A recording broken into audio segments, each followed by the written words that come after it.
Hi everyone, this is Jim Hogan, and in this video we're going to talk about zoning, so stay tuned.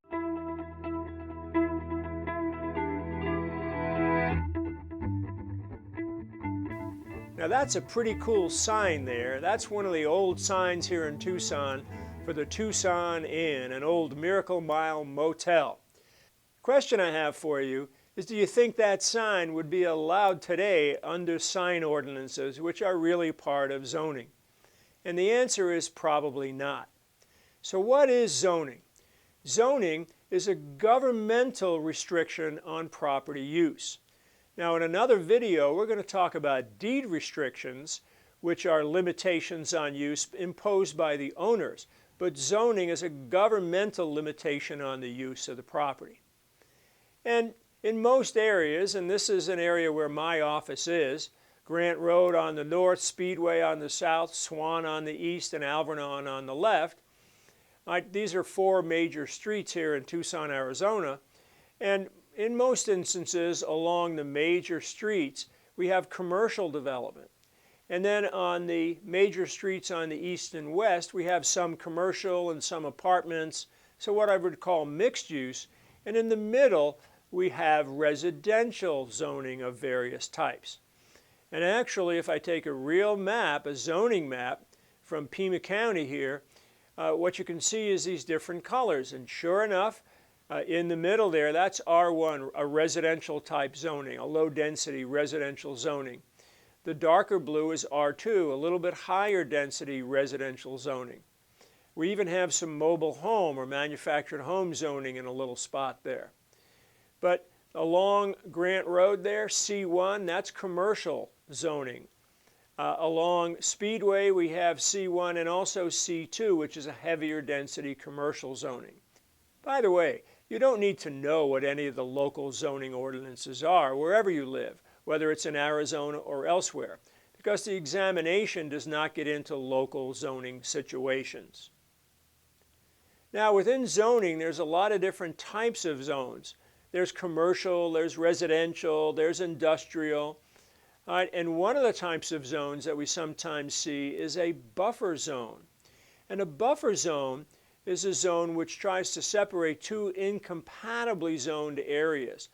For example, here in Arizona we have a lot of, we have national parks and national forests, and we actually have what's called a buffer zone, or a BOZO, a buffer overlay zoning ordinance, which limits development close to the national parks or the national forest.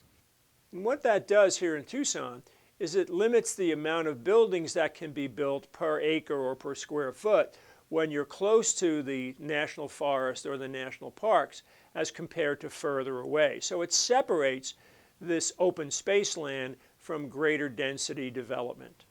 Here's our local example. That green that you see there on the right, that happens to be Sabino Canyon Recreation Area. It's part of the National Forest. And in most of it's surrounded by blue, which is SR zoning here in Pima County, calling for a minimum of, or no more than, one home per 3.33 acres.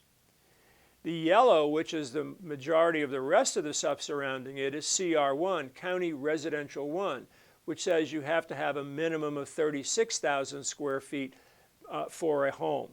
So you can see whether it's, in this case, the blue or the yellow, most of the area surrounding Sabino Canyon Recreational Area would be in what's called a buffer zone.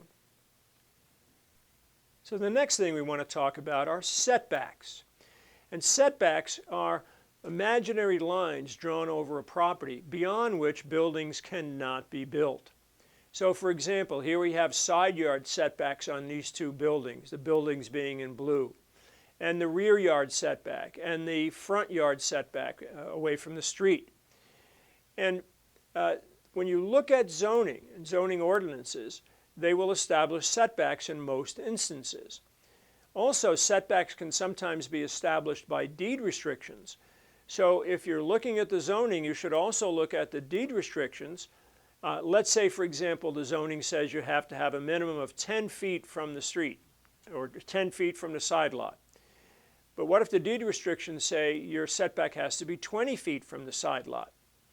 Well, in that case, you always follow the most restrictive of the two. In that example, that would be the 20-foot setback. Another term you need to know about with zoning is a variance. Sometimes the zoning ordinance doesn't list all of the uses that might be compatible in that particular zone. So let's say, for example, that I owned a building and wanted to put a real estate school in that building, but the zoning didn't specify that real estate schools were allowed. But I felt that real estate schools were a valid use in that particular zone. I could go to the city and I could say, look, I think that I should be granted special permission to use the property in a way that the zoning does not specify. And if they give me that permission, that is referred to as a zoning variance. The last zoning term we want to define is a non-conforming use, or more commonly called a grandfathered use. Let's go back to that sign we talked about, and here's a different one. Here's Mel's Diner. As I mentioned, zoning ordinances today and sign ordinances often prohibit big signs like this. But the question becomes, is that sign a violation of the zoning ordinance, or is that sign allowed because it was there before the zoning ordinance came into effect? And this is something that, as a real estate agent, you have to be careful about. You never want to presume that it's okay, that it's a valid use. That could be a violation. And the only way you would know that is by doing some research and seeing whether or not the use came into effect prior to the current zoning ordinance. So a non-conforming use is a use which was created or which started prior to the current zoning ordinance and would be allowed to continue. In most instances, if someone has a valid non-conforming use, they are not allowed to make major improvements to it. Another example might be an old trailer park or manufactured home subdivision, which is kind of old and dilapidated. Oftentimes the cities have grown up around these, but they're still allowed to function because they are grandfathered or a non-conforming use. But if they want to make major repairs to those properties, they may not be able to because of the fact that it is a non-conforming use. That's our discussion on zoning. Thanks for watching, and please make sure you subscribe to our channel. You can do so by clicking on the link. That way you'll be sure to get updates on new videos. I'm Jim Hogan, and I'll see you in the next video.